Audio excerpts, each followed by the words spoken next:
Life's end. Isn't it beautiful? It's almost tragic.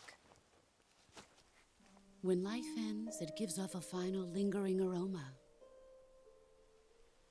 Light is but a farewell gift from the darkness to those on their way to die. I've been waiting, Snake, for a long time. Waiting for your birth, your growth, and the finality of today. Boss, why are you doing this? Why? To make the world one again. The world used to be whole. But with the end of the Second World War, the philosophers began to fight amongst themselves, and the world was torn apart. The Cobras, my comrades who trained and fought alongside me, were torn apart as well. The foibles of politics and the march of time can turn friends into enemies just as easily as the wind changes. Ridiculous, isn't it? Yesterday's ally becomes today's opposition, and this Cold War? Think back. When I was leading the Cobras, America and Russia were fighting together. Now, consider whether America and Russia will still be enemies in the 21st century. Kinda are. Somehow I doubt it. Enemies change along with the times, the flow of the ages, and we soldiers are forced to play along. I didn't raise you and shape you into the man you are today just so we could face each other in battle. A soldier's skills aren't meant to be used to hurt friends. So then what is an enemy? Is there such a thing as an absolute timeless enemy? There is no such thing, and never has been. And the reason is that our enemies are human beings like us. They can only be our enemies in relative terms. The world must be made whole again. The philosophers must be reunited. I will devote my skills to that purpose. And with the Colonel's money, I will achieve that end. Just as I once created the Cobras. They are my family. I may no longer be able to bear children, but I still have a family. It was November 1st, 1951. I was in the Nevada desert participating in atomic testing. The name Nevada is derived from Spanish, covered in snow, white as snow. And snow is exactly what I saw in that Nevada desert. It froze my blood white. Snake, you were an atomic test subject, weren't you? On Bikini Atoll. That's part of the reason I was drawn to you. You and I are alike. We're both slowly being eaten away by the karma of others. We'll never have the chance to die peacefully of old age. We have no tomorrow. But we can still have hope for the future. The old Snake In model. 1960, I saw a vision of the ideal future from space. 3 years earlier, the Soviet Union had succeeded in launching Sputnik, the first man-made satellite in history, into orbit. This came as a huge shock to the United States. In response, America threw everything it had into its own manned spaceflight project, the Mercury program. Even as the Soviets seemed poised to send their first man into space, America was still experimenting with chimpanzees and rockets. The government wanted human data. So they secretly decided to send a human being into space. I was the one they chose. At the time, they didn't have the technology to block out cosmic rays, and whoever they sent up would inevitably be exposed to heavy radiation. That's why they chose me. After all, I'd already been irradiated once. Of course, you won't find any of this in the history books. I could see the planet as it appeared from space. That's when it finally hit me. Space exploration is nothing but another game in the power struggle between the US and the USSR. Politics, economics, the arms race, they're all just arenas for meaningless competition. I'm sure you can see that, but the Earth itself has no boundaries. No East, no West, no Cold War. And the irony of it is, the United States and the Soviet Union are spending billions on their space programs and the missile race, only to arrive at the same conclusion. In the 21st century, Yes, everyone will be able to see that we are all just inhabitants of a little celestial body called Earth. A world without communism or capitalism, that is the world I wanted to see. But reality continued to betray me. In 1961, I was sent to Cuba, to Bahia de Cochinos. It was part of a CIA-sponsored invasion under the guise of taking Cuban exiles back to their country. But the US government betrayed them. Our weak-kneed president held back their air support. Defenseless, the exiles were annihilated by the Cuban army. All I could do was watch in silence. I was set up by the very country I'd sacrificed so much for, by the very government I dedicated my life to defending.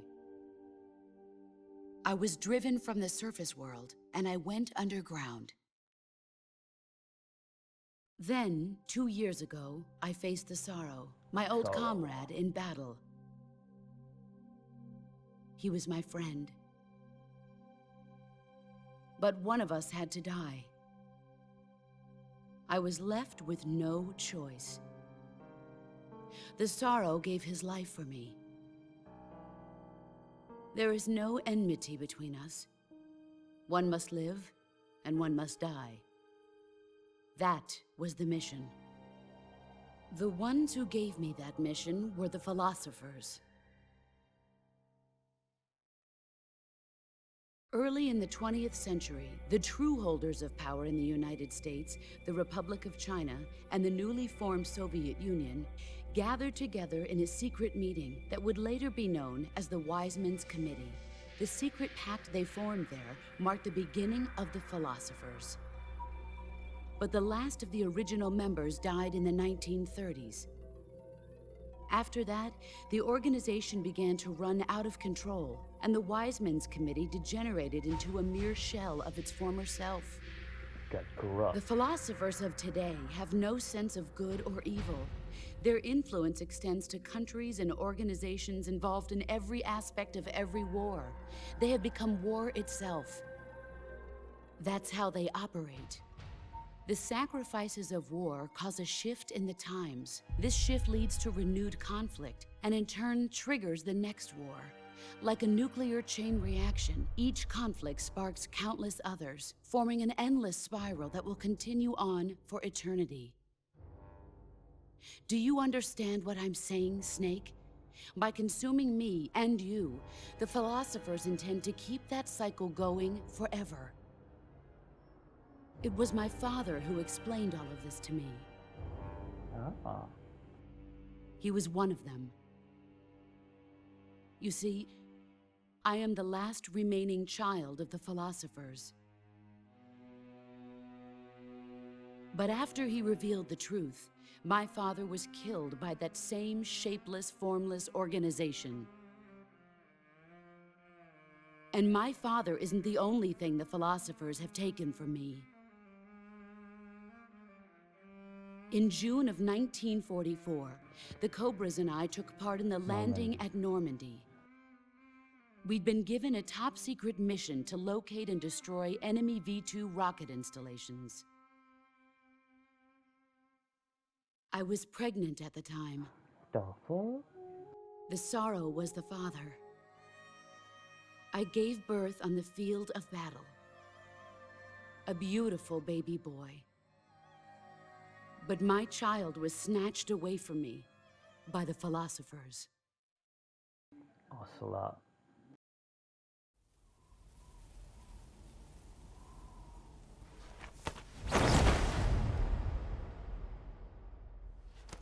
Look at this scar.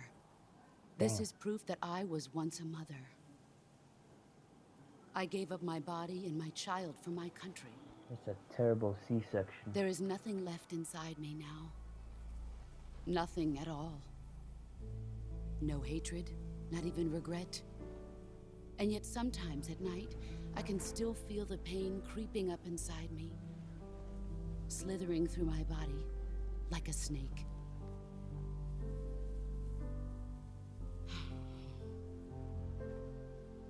I've never talked this much about myself before. It's okay, boss. Thanks. Thanks for listening to me.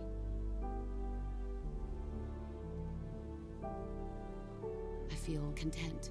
Ah, damn. Snake. Commence the operation. I raised you. I loved you. I've given you weapons, taught you techniques, endowed you with knowledge. There is nothing more for me to give you. All that's left for you to take is my life, by your own hand. One must die, and one must live. No victory, no defeat. The survivor will carry on the fight. It is our destiny. The one who survives will inherit the title of boss. And the one who inherits the title of boss will face an existence of endless battle. I'll give you 10 minutes. In 10 minutes, Miggs will come and bomb the hell out of this place. If you can beat me in less than 10 minutes, you'll be able to escape in time. Let's make this the greatest 10 minutes of our lives, Oh, Jack. damn, man. Boss. You're a soldier. Finish your mission. Prove your loyalty. Loyalty to the end, Snake. Face me. It's one of my favorite. Come.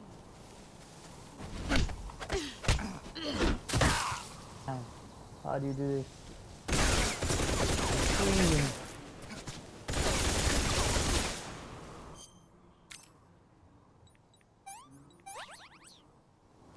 I wonder. Come on. Come at me, boss. How do you do this thing? You can fire.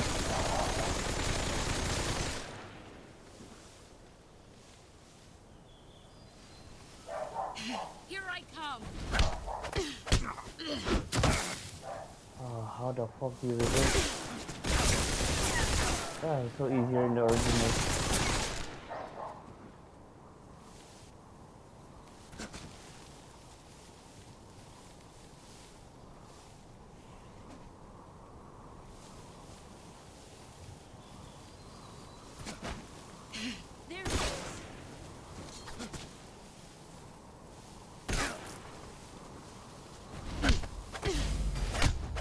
There it is. There it is. Excellent, Jack. Come on. Come at me again.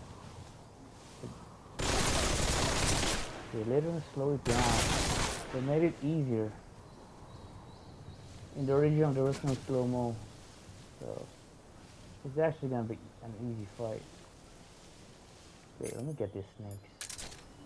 There you are. Oh, come at me. Where is it? Where is it?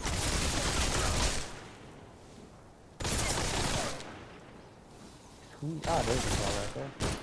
Come on. Come on, hit it. There he is.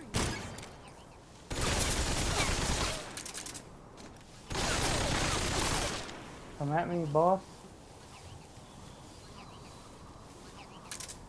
There's your snake here.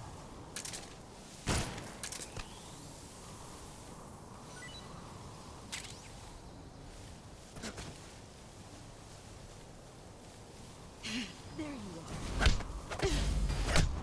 Ha! You're better than I remember.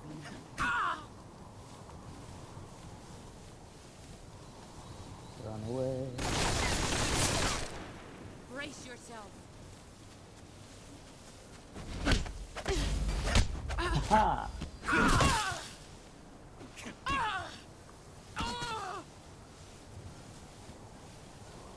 Where's she at? Oh, there it is. Come on, boss. Come here, boss.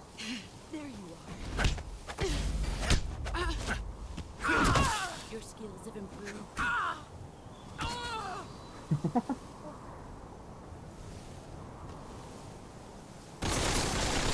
The longer the fight goes, the song's gonna play. Get ready. If the song is over, then it's game over. Oh shit! There's a second one? That's annoying. Okay, that's interesting. Fracture my bone? Damn. Alright, there's a second one. Damn. That's interesting. Okay. Get She's ready. on. Oh god.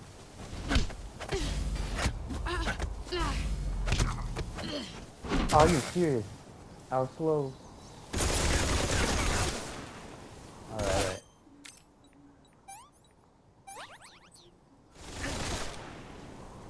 Come at me, boss. There's a snake over there. By the log? Nope. Over there, boss. Get ready.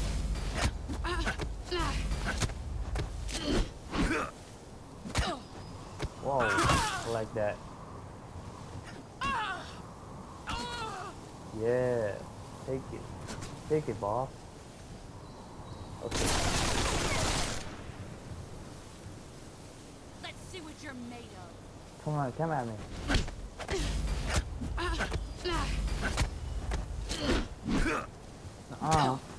Over here. Probably gonna be the last. Nope, second to last. One more hit, one more fight. Come on. Do this, boss. I'm over here, boss.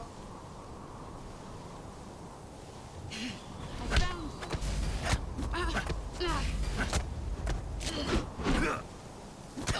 I'm better than you, boss. What was that? Snake. What? What was that? Ooh. Check it out. Good fight, boss.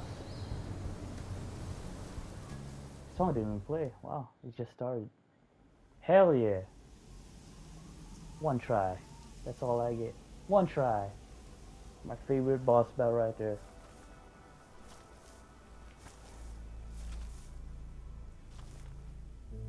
Boss. Take this. Keep it safe.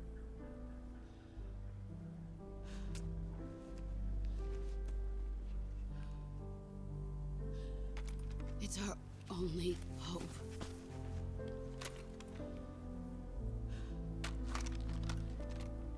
Patriot.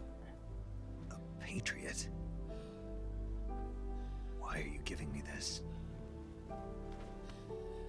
Jack. Or should I say, Snake.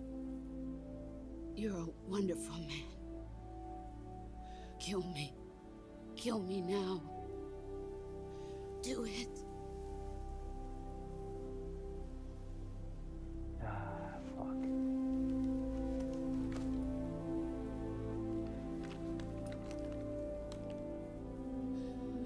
There's only room for one boss and one snake. Damn. You actually have to pull the trigger here. You can't skip it. If waiting long enough, he's just gonna shoot on his own. Sorry, boss.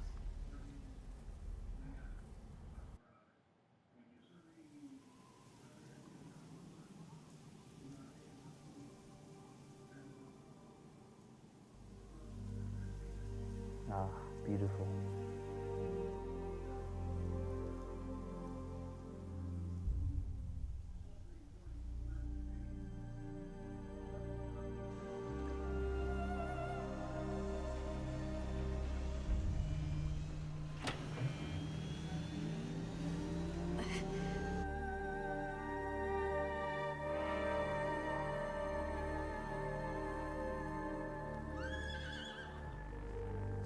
The horse.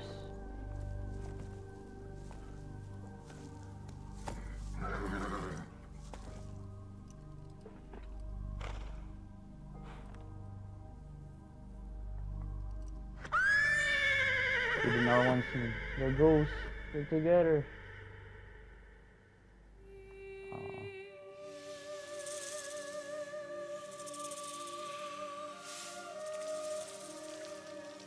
Aw. Her pain has been lifted.